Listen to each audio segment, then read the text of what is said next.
Awesome. Welcome to the Redonkulous podcast, episode 2. This is when life gets tough, we get redonkulous. So, hanging out today, I'm Jeff, and today we have James and Annie. What's up, guys? Hi. Hello, guys.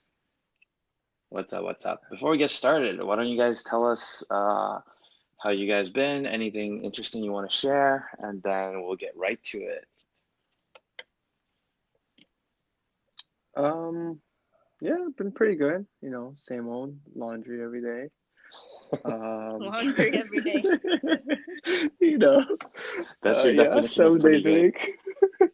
Yeah, man. I've been pretty good. I do laundry every single day.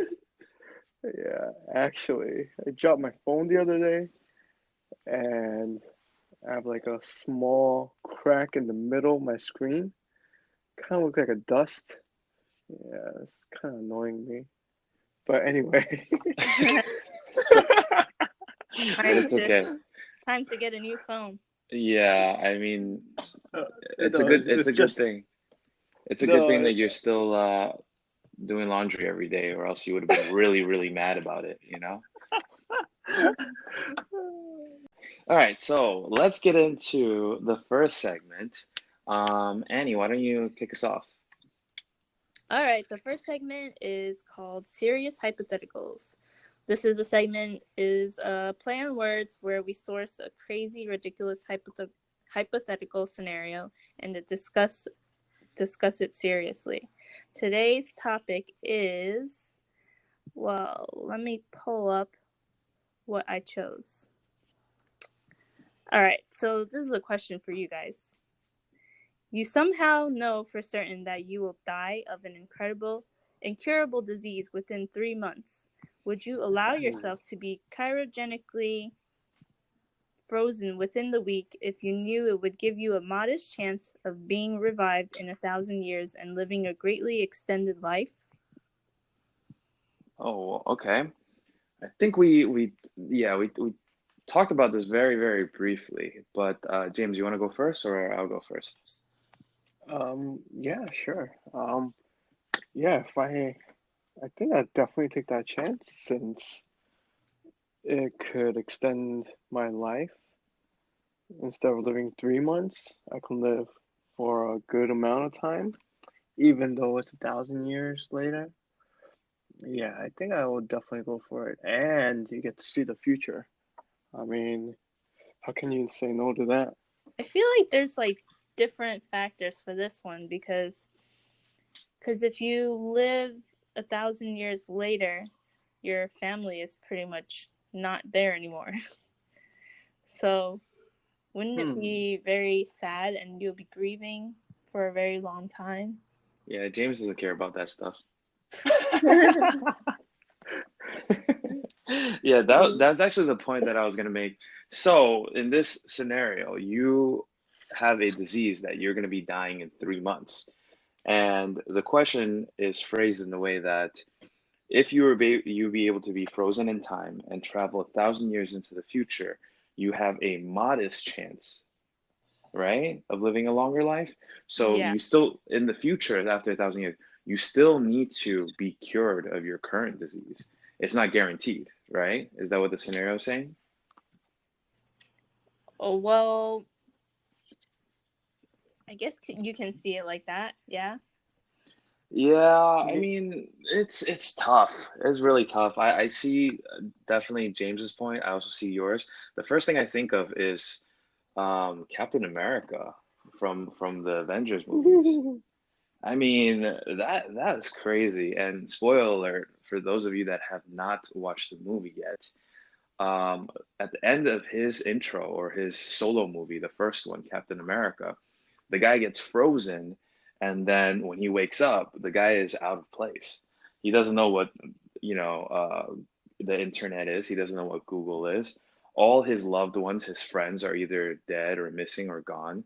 The love of his life is super, super old, and I think it would be a really hard transition period. But it's exciting too. You know, what's the point of, and another point is if there's so many technological advances and you don't know it or you're not up to date, you would just feel like an alien. Would you even be able to be happy in that scenario? I feel like it might take some time before you actually get accustomed to everything and then rebuild your life again. But I feel like if you only had a couple of months to live, 3 months, right? 3 months to Hmm. live, then why not? Why not roll the dice, take the gamble? Yeah. Yeah, I mean, I do get what you're saying, Jeff, but 1,000 years down the road, the technology has advanced so much, your probability of living and fighting that disease, I would say is pretty high.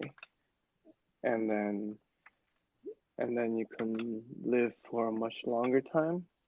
So I Hmm. think it outweighs, It's like time travel. right, So both of you guys think that it's worth it to just take that gamble. yes. Okay. Now another scenario that actually is more applicable is that the cartoon show Futurama. Did you guys watch that? I never watched Futurama. Watched that a little bit. So this guy Fry, I think he's a pizza delivery guy. He accidentally falls into like a frozen chamber, and then he wakes up very, very far in the future, and everything's crazy. He ends up, adapting eventually, and then he falls in love with the one-eyed cyborg, this lady named Lena. So, yeah, I could see, myself living in the future like that. I don't know if I fall in love with this one-eyed, cyborg, but So yeah, it would be interesting. let's say I have to do that. I have to like Okay. wake up 1,000 years later. Well, how would you feel? Would you feel like it's a good thing for me? Uh, I don't know. I think I'll just be selfish and I'll be like, yo, stay with me for 3 months. Really? I don't know. Would you tell me to just do it? That's 1,000 years. You're pretty much you're quote unquote killing me off 3 months prematurely. You're telling me to get frozen. Basically, you're never gonna see me in your lifetime again. Yeah. You seem so shocked. Wrong answer, Jeff. You're like, wait, Wrong answer. you're like, really? Okay, you know what? It's on you, okay? If you're comfortable, you want to see Nicholas for 3 months less and you're okay with extending your own life, sure, go for it. Go for it. We'll No, I'm not. figure it out. I'm not saying that I would, but Uh-huh. I'm just wondering how you would feel about it. But I guess you just answered. What do you think, James? Is that really the wrong answer, though? Yeah, I mean, yeah, I agree with Annie. I mean, yeah, you'll see, your significant other 3 months less, but It's not only they'll the have a chance. significant other, though. She's never ever going to be able to see her parents, her sister, her niece, her friends, her son ever again. Like maybe she'll wake up 1,000 years in the future and you won't even know what happened to our family history, You know right? what? I would probably just take the 3 months. I I don't really care for what the world looks like 1,000 years later. I probably just care about the present and my family. That's what I thought you would say. Okay, James, I wrap this up I for was us, just please. very curious of what you would think. James, wrap this up for us. One final point. Why did you agree with Annie initially? Yeah, because I mean, you only have 3 months to live. Yeah, I know Hmm. you have significant others, and you know you value your 3 months left with them, but that's it. 3 months, and then you're gone. Three You're months to gone. where? Goner. I'm gone. Yeah. Right. That's it. So, I guess it's kind of selfish, but uh, I see where you're coming to, where you're you coming from know, too, James. Like, I think life is. why should I go on my boosted board for 3 months when 1,000 years I probably have a hoverboard, yo? Yeah, Nice yeah. All little right. answer. Okay, so let's wrap this. Let's wrap this up. James, bring us to the next segment, please. All right. The next segment is human experience. This is a segment where we share a wacky story or an experience of what happened to us this week and share what we learned from it. What do you have for Um, us? so I'm gonna continue a little bit on um, my personal training experience. Okay, cool. Okay, so first week, oh man, it was pretty rough. I kind of found out where my strengths were, where my weakness was, and it was definitely, legs and back.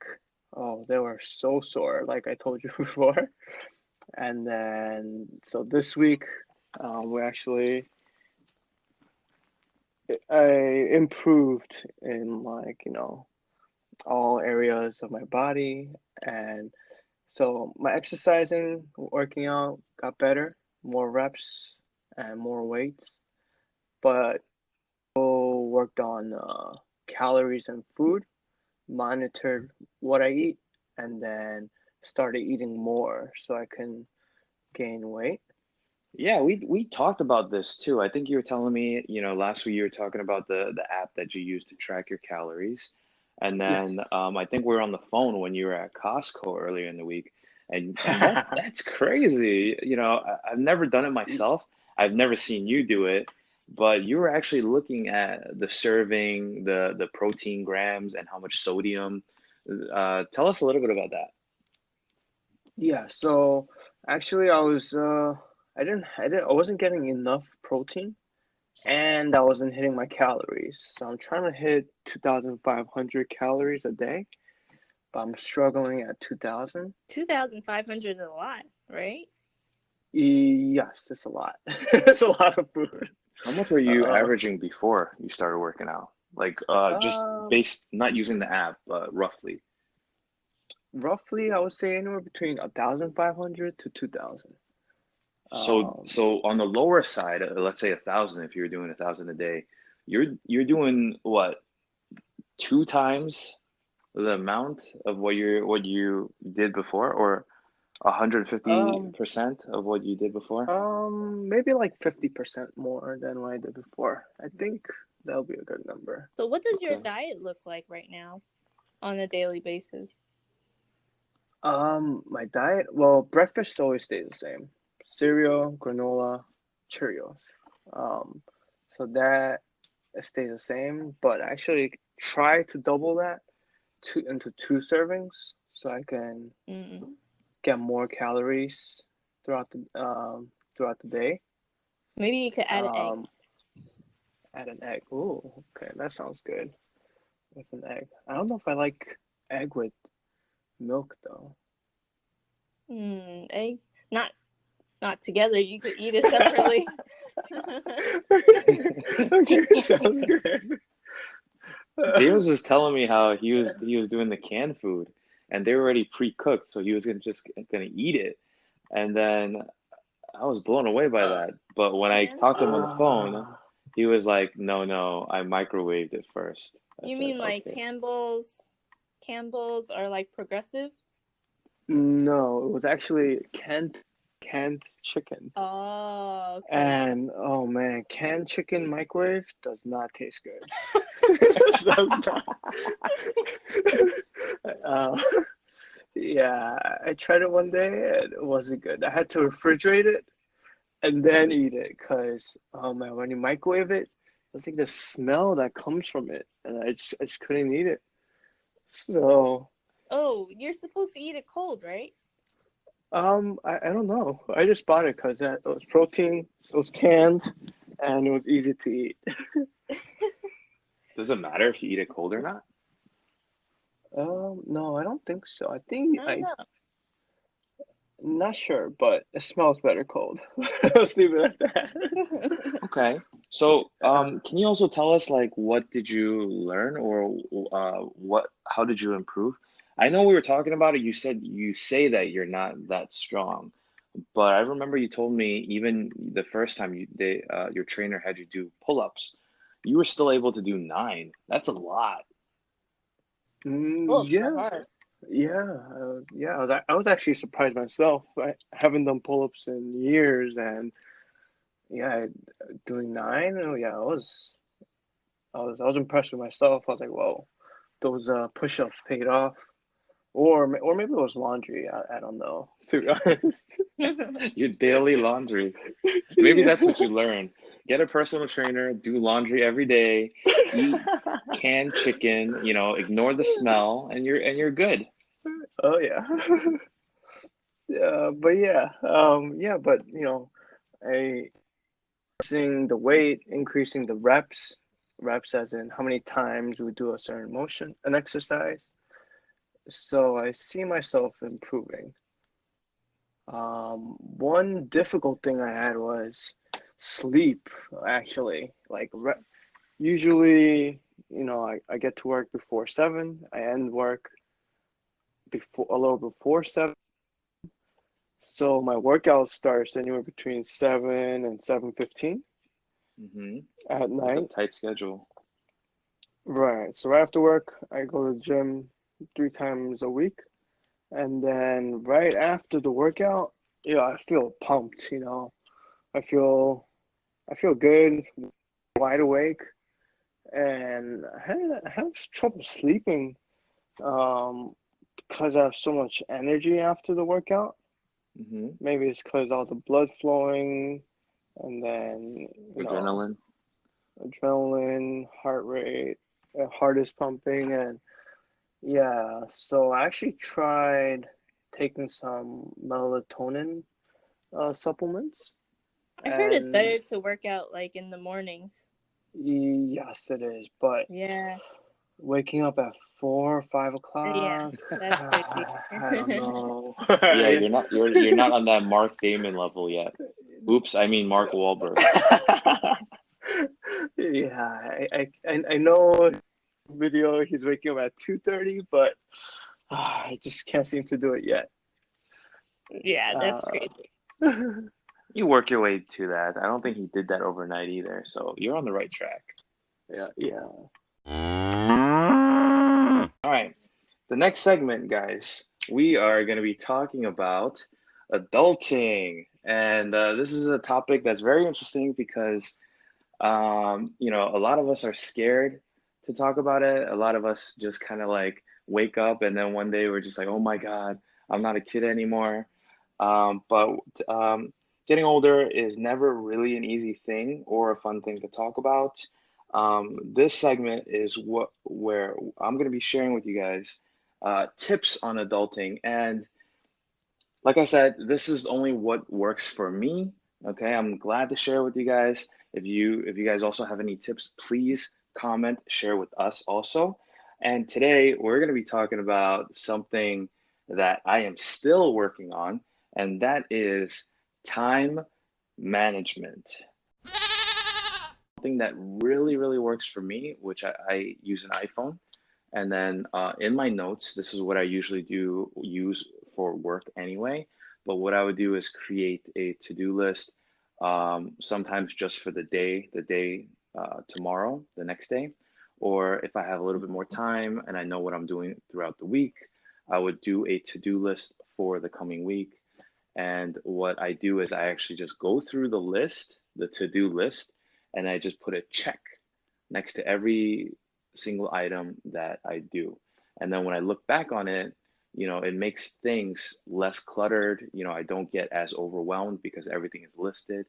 And, it feels like I'm really accomplishing something. Go I for it. think the to-do list does really help. Like I would also do the same. Like when I have a lot on my plate, I would just like write it down. Because when you have a lot on your mind, things just get jumbled and then you will forget certain things. Or at least for me, that that happens.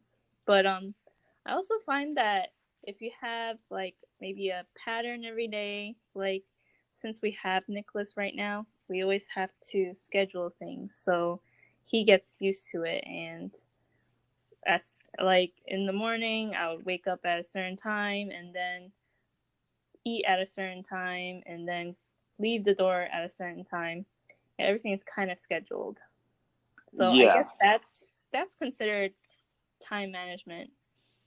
that's also mostly for our sanity too, because if we don't have that schedule, we are the ones that are going to get our ass kicked. Yeah, it would be crazy. What do you think, James? Yeah, I definitely think time management becomes more important as you Get become busier more, or get older? yeah, as you get older. And yeah, to-do list definitely think is something I do every day Hmm. before I actually start like getting to the flow of things just to get everything organized. And yeah, and time management, yeah, I mean, at work is one thing, but my off time is still something I need to work on.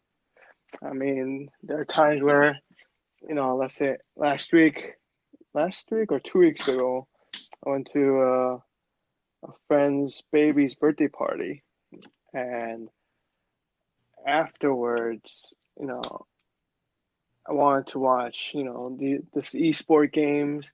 I wanted to watch the whole games, but by the time I got home, it was too late, and I had work the next morning. So I just ended up watching the highlights and go to sleep.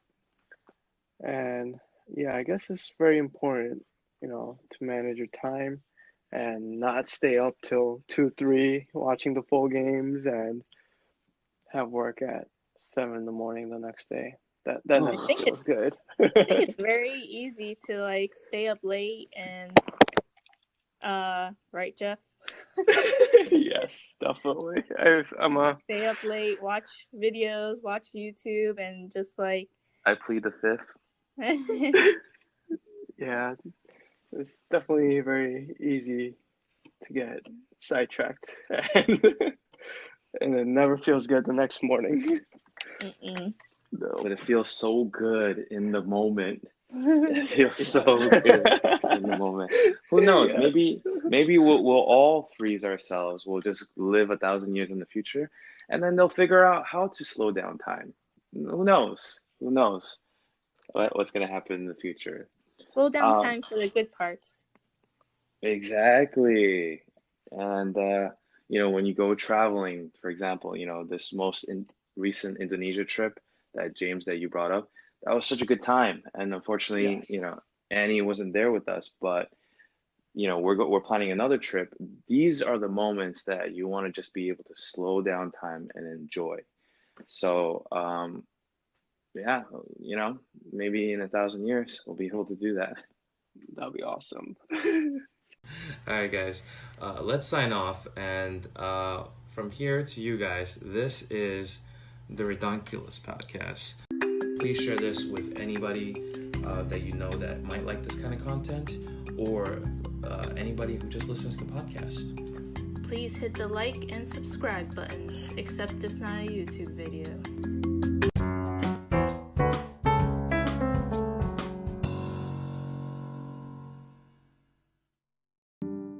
We are also going to be doing a very, very special Turks and Caicos episode there too, so please sure you check that out in December. Yay! The podcast you just heard was made using Anchor. Ever thought about making your own podcast? Anchor makes it really easy for anyone to get started. It's a one-stop shop for recording, hosting, and distributing podcasts. Best of all, it's 100% free. Sign up now at anchor.fm/new. That's anchor.fm/new to get started.